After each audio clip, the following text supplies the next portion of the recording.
안녕하십니까. 오늘 저희가 함께 분석할 주제는 하나님과 동행하는 길, 절기와 서원입니다. 레위기 23장에서 27장에 이르는 이 마지막 단락은 레위기 전체의 신학적 정수를 마무리하는 핵심적인 부분이라고 할 수 있습니다. 오늘 이 자리에 모신 전문가 여러분과 함께 제3부, 거룩한 시간, 거룩한 땅, 그리고 순종의 삶이라는 대주제 아래 이 본문들이 시사하는 바를 심도 있게 고찰해보고자 합니다. 본문은 단순히 종교적 의례를 나열하는 것에 그치지 않고 이스라엘 공동체가 시간과 공간이라는 삶의 모든 영역에서 어떻게 하나님의 거룩함을 구현해내야 하는지를 보여줍니다. 23장의 절기를 통한 시간의 성별부터 25장의 안식년과 희년제도를 통한 땅의 성별, 그리고 마지막 27장의 서원을 통한 삶의 헌신에 이르기까지 우리는 언약 백성에게 요구되는 순종의 구체적인 지향점을 확인할 수 있습니다. 레위기를 갈무리하는 이 5장의 핵심 요약을 통해 거룩이라는 가치가 오늘날 우리 공동체에 던지는 신학적 화두를 다시 한번 정립하는 유익한 시간이 되시길 바랍니다. 이번 장에서는 이스라엘의 7대 절기에 대한 전반적인 개요를 학술적 관점에서 정리해 보겠습니다. 이스라엘의 모든 절기는 하나님의 창조와 구원 사역을 기념하는 안식일을 신학적 기초로 삼고 있습니다. 슬라이드의 핵심 내용을 보시면 7대 절기 중에서도 특히 비중 있게 다뤄지는 3대 절기는 유월절과 무교절, 칠칠절이라 불리는 오순절, 그리고 초막절 또는 장막절입니다. 이러한 절기들은 이스라엘의 농경 주기와 맞물려 있으면서도 동시에 이집트 탈출부터 가나안 입성까지의 구속사적 사건들을 상징적으로 내포하고 있습니다.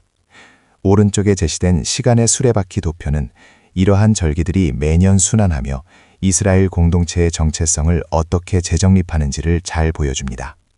각 절기의 궁극적인 목적은 과거에 베푸신 구원의 은혜를 현재의 시점에서 기억하고 감사를 회복하는 데 있습니다. 이를 통해 이스라엘은 자신들의 신앙적 뿌리를 공고히 하며 거룩한 시간의 리듬을 유지해 나갔습니다. 다음으로 구속사의 핵심적인 두 절기인 유월절과 무교절의 상관관계에 대해 살펴보겠습니다. 먼저 화면 좌측의 유월절입니다. 유월절은 유대 종교력으로 1월 14일에 지켜지며 이미지에서 보시는 것처럼 문설주에 바른 어린 양의 피를 통해 죽음의 재앙으로부터 구원받은 사건을 기념합니다. 이는 신학적으로 그리스도의 십자가 대속의 은혜를 상징하며 단번에 이루어지는 구원의 사건을 의미합니다. 이어서 우측의 무교절은 유월절 다음 날인 15일부터 7일간 진행됩니다. 이 기간 동안 이스라엘 백성들은 누룩 없는 빵을 먹으며 과거 고난의 기억을 되새겼습니다. 여기서 누룩은 성경적으로 죄를 상징하는데 이를 제거한 무교병을 먹는다는 것은 죄를 멀리하고 성결한 삶을 추구해야 함을 교훈합니다. 이 두 절기를 구속사적 관점에서 통찰해 본다면 매우 중요한 신학적 원리가 도출됩니다. 유월절이 어린 양의 피로 말미암아 단번에 의롭다함을 얻는 칭의, 즉 justification을 예표한다면 7일이라는 지속적인 기간 동안 지켜지는 무교절은 구원받은 성도가 삶 속에서 거룩함을 이루어가는 과정인 성화, 즉 sanctification을 의미합니다. 결과적으로 유월절의 은혜를 입은 자는 반드시 무교절의 성결한 삶으로 응답해야 한다는 구속사의 연속성을 이 두 절기는 명확히 보여주고 있습니다. 봄의 절기 중 세 번째인 초실절에 대해 살펴보겠습니다. 초실절은 시기적으로 유월절 이후 안식일 이튿날, 즉 지금의 주일에 지켜졌습니다. 이 절기의 핵심적인 행동은 보리 추수의 가장 첫 단을 거두어 하나님께 봉헌하는 것입니다. 이는 한 해 수확의 시작을 알리는 동시에 모든 소산의 주권이 창조주 하나님께 있음을 고백하는 신앙적 선포였습니다. 신학적 예표론의 관점에서 볼 때 초실절은 부활의 첫 열매가 되신 예수 그리스도를 명확히 가리키고 있습니다. 구약의 이스라엘 백성이 보리 첫 단을 바치며 풍성한 수확을 소망했듯이 그리스도의 부활은 장차 모든 믿는 자들이 경험하게 될 영광스러운 부활의 확실한 보증이 됩니다. 슬라이드 하단에 인용된 고린도전서 15장 20절 말씀처럼 이제 그리스도께서는 죽은 자들 가운데서 다시 살아나사 잠자는 자들의 첫 열매가 되셨습니다. 이처럼 초실절은 단순한 농경절기를 넘어 그리스도의 부활을 통해 성취된 구속사의 소망을 담고 있는 매우 중요한 절기라고 할 수 있습니다. 이번 슬라이드에서는 여름절기인 칠칠절, 즉 오순절에 대해 살펴보겠습니다. 오순절은 초실절로부터 50일째 되는 날에 지켜지며 농경사회적 배경으로는 밀추수를 감사하고 하나님의 풍성한 공급을 기념하는 절기입니다. 화면의 이미지에서 보시는 두 덩이의 떡은 이 시기에 드려졌던 소재의 특징을 잘 보여줍니다. 이 절기는 구속사적 관점에서 매우 중요한 신학적 성취를 담고 있습니다. 하단의 도표를 보시면 구약과 신약의 정합성을 확인하실 수 있습니다. 구약 시대의 오순절은 시내산에서 율법이 수여된 날로 이스라엘이 언약 공동체로 세워지는 기점이 되었습니다. 이러한 예표는 신약에 이르러 마가다락방의 성령 강림 사건을 통해 온전히 성취됩니다. 시내산의 율법 수여가 돌판에 새겨진 법이었다면 오순절 성령 강림은 하나님의 법이 성도의 심령에 새겨지는 사건이자 영적 이스라엘인 교회가 탄생하는 역사적 전환점입니다. 즉, 오순절은 단순한 수학의 기쁨을 넘어 성령을 통한 새 언약의 체결과 교회의 시작이라는 깊은 의미를 지니고 있습니다. 다음으로 가을 절기의 시작을 알리는 나팔절에 대해 살펴보겠습니다. 나팔절은 유대 종교력으로 7월 1일에 해당하며 이는 민간력으로 새로운 한 해가 시작되는 신년과도 맞물려 있습니다. 이 시기에는 화면의 이미지에서 보시는 것처럼 양각 나팔인 쇼파르를 크게 불어 거룩한 모임인 성회를 소집하고 백성들에게 경고의 메시지를 전달하는 것이 특징입니다. 전문적인 관점에서 볼 때 나팔 소리는 단순한 집합 신호를 넘어 매우 깊은 영적 의미를 내포하고 있습니다. 이는 영적으로 침체되어 있거나 잠든 영혼들을 향해 각성을 촉구하는 강력한 외침입니다. 또한 구속사적 맥락에서는 장차 있을 주님의 재림과 그에 수반되는 심판의 나팔 소리를 예표하는 중요한 상징성을 지닙니다. 결국 나팔절은 성도들이 다가올 대속제일을 앞두고 자신을 돌아보며 회개하고 하나님 나라의 완성을 소망하며 깨어있도록 만드는 절기라고 정의할 수 있습니다. 가을 절기의 첫 관문으로서 나팔절이 갖는 이러한 예표론적 의미는 성경의 종말론적 구조를 이해하는 데 핵심적인 기초가 됩니다. 이어서 가을의 대표적인 절기인 초막절, 즉 장막절에 대해 살펴보겠습니다. 초막절은 성경적 달력으로 7월 15일부터 7일 동안 거행되는 절기입니다. 이 기간 동안 이스라엘 백성들은 나뭇가지로 만든 초막에 거주하며 과거 출애굽 이후 광야 생활 가운데 베풀어 주신 하나님의 보호와 인도를 기억합니다. 좌측의 이미지에서 볼 수 있듯이 초막은 각종 과실과 잎사귀로 장식되는데 이는 이 절기가 지닌 또 다른 명칭인 수장절의 의미를 잘 보여줍니다. 수장절은 한 해의 모든 곡식과 열매를 거두어 저장한 후 드리는 감사의 축제로 현대의 추수감사절과 그 맥락을 같이 한다고 볼 수 있습니다. 전문가적인 관점에서 초막절의 가장 중요한 핵심은 바로 미래적 성취에 있습니다. 초막절은 단순히 과거의 역사나 농경사회의 수확을 기념하는 것을 넘어 구속사의 최종 단계인 하나님 나라의 완성을 상징합니다. 즉, 모든 환난과 여정이 끝나고 하나님의 백성들이 누리게 될 영원한 안식과 기쁨, 그리고 하나님께서 우리와 영원히 함께 거하시는 임마누엘의 완성을 예표하는 절기라고 이해할 수 있습니다. 이번 장에서는 성소의 거룩함을 지속적으로 유지하기 위한 핵심적인 규례들에 대해 살펴보겠습니다. 성소의 거룩함은 단순히 공간의 구별을 넘어 매일의 지속적인 행위와 내면의 태도를 통해 보존되었습니다. 먼저 좌측의 등잔불을 주목해 주시기 바랍니다. 성소 안의 등불은 결코 꺼지지 않도록 항상 켜두어야 했습니다. 이는 영적인 관점에서 성령의 끊임없는 조명과 공동체의 쉬지 않는 기도를 상징합니다. 즉, 거룩함은 단절되지 않는 영적 교제와 깨어있음을 통해 유지된다는 것을 보여줍니다. 다음으로 우측의 진설병입니다. 진설병은 매 안식일마다 새로운 떡으로 교체되어야 했습니다. 이는 우리에게 매주 새롭게 공급되는 생명의 말씀과 하나님과 맺은 언약의 지속적인 갱신을 의미합니다. 신선한 영적 양식의 공급이야말로 성소의 생명력을 유지하는 필수 요소임을 알 수 있습니다. 마지막으로 슬라이드 하단에 명시된 여호와의 이름에 대한 규례입니다.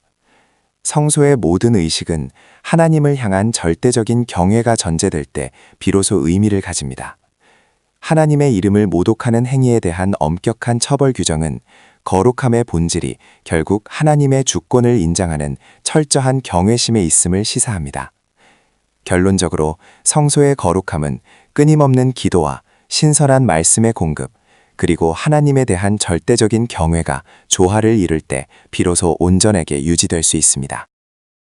이번 슬라이드에서는 동해 보복법, 즉 렉스 탈리오니스의 본질과 그 정의적 함의에 대해 살펴보겠습니다.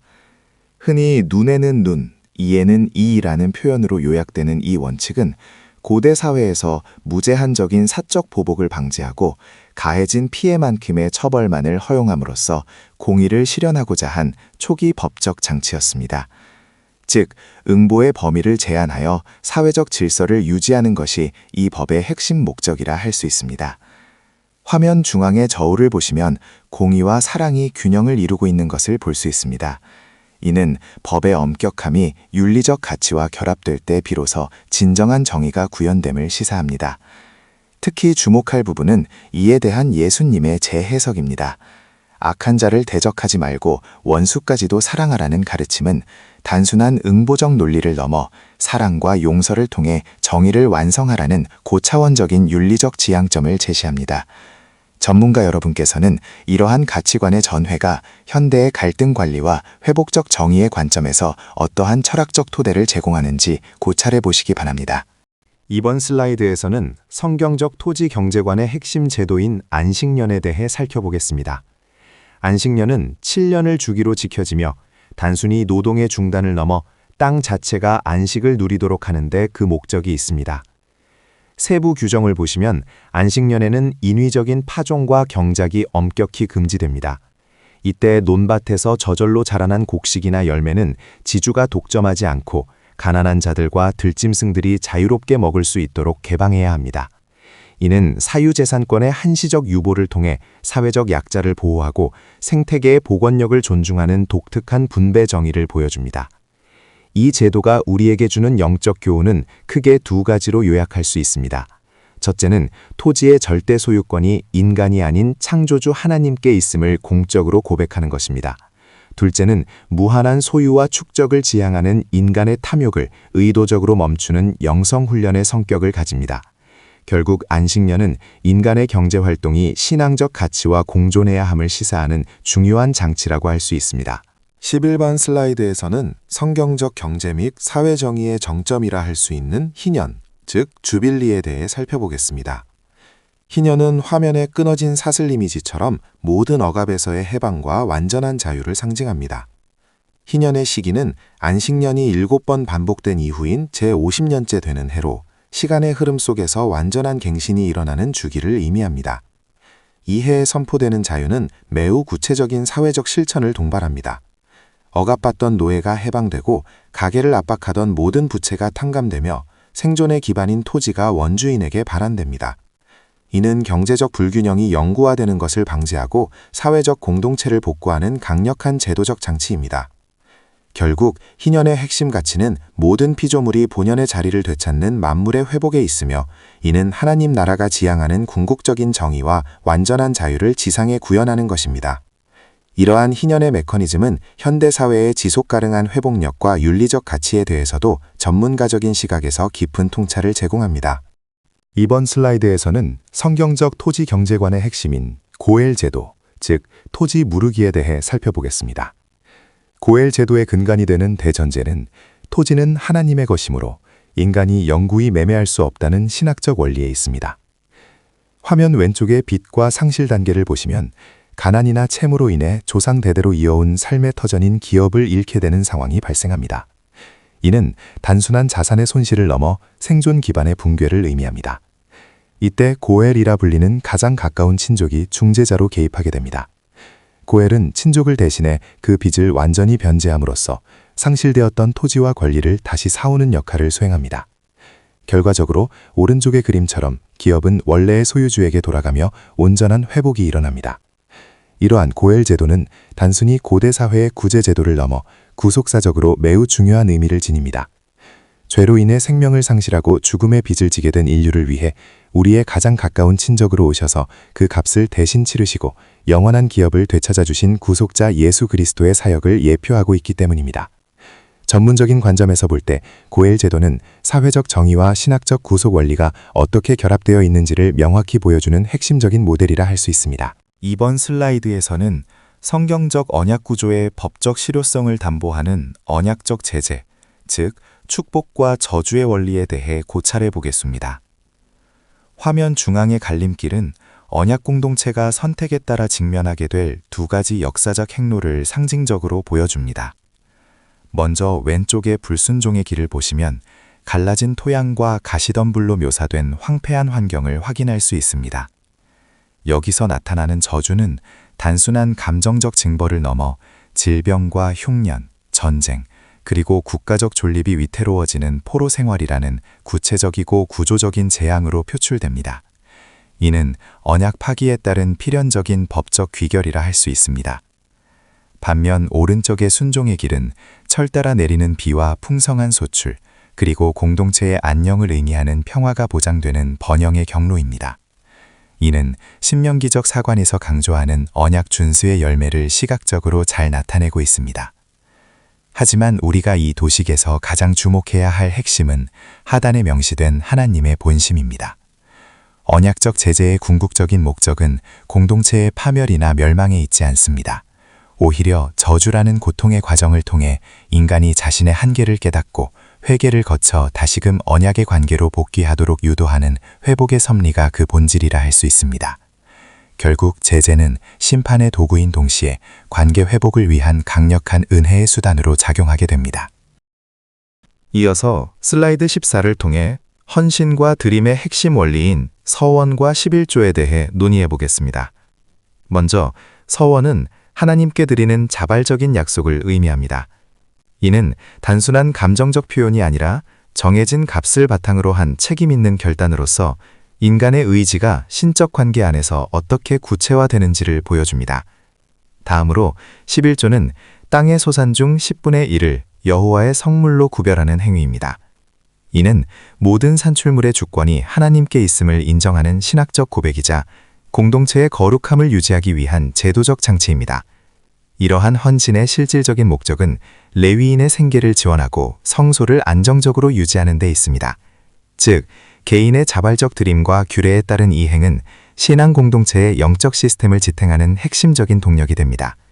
전문가 여러분께서는 이 제도가 단순한 의무를 넘어 공동체의 지속 가능성을 담보하는 고도의 종교적 메커니즘임을 주목해 주시기 바랍니다. 이제 레위기의 전체 내용을 구속사적 관점에서 총정리해 보겠습니다. 레위기는 흔히 어렵고 복잡한 율법서로만 인식되기 쉽지만 이 도표에서 보시는 것처럼 그 핵심 가치는 철저히 그리스도의 십자가를 향하고 있습니다. 먼저 좌측의 5대 제사는 단순히 반복되는 제사의식을 넘어 장차 오실 예수 그리스도의 십자가 대속 원리를 선제적으로 보여줍니다. 흠 없는 제물이 죄인을 대신해 죽음으로써 거룩하신 하나님께 나아갈 수 있는 길을 예표하는 것입니다. 우측의 7대 절기는 이스라엘의 단순한 연례 행사를 넘어 하나님께서 인류를 위해 펼치시는 구원 역사의 거대한 파노라마를 담고 있습니다. 그리스도의 초림부터 성령의 강림, 그리고 마지막 재림에 이르기까지 구속의 시간표를 상징적으로 투영합니다. 하단의 대제사장은 하나님과 백성 사이를 잇는 중보자로서 우리를 위해 영원한 하늘 성소로 들어가신 대제사장 예수 그리스도의 사역을 완벽히 보여주는 모형입니다. 결국 레위기를 관통하는 내가 거룩하니 너희도 거룩하라는 선언은 그리스도의 보혈로 거룩함을 입은 성도의 정체성을 일깨워줍니다. 이러한 의미에서 레위기는 결코 지루한 율법서가 아니라 십자가의 은혜와 소망을 담아낸 구약의 복음서라고 정의할 수 있습니다.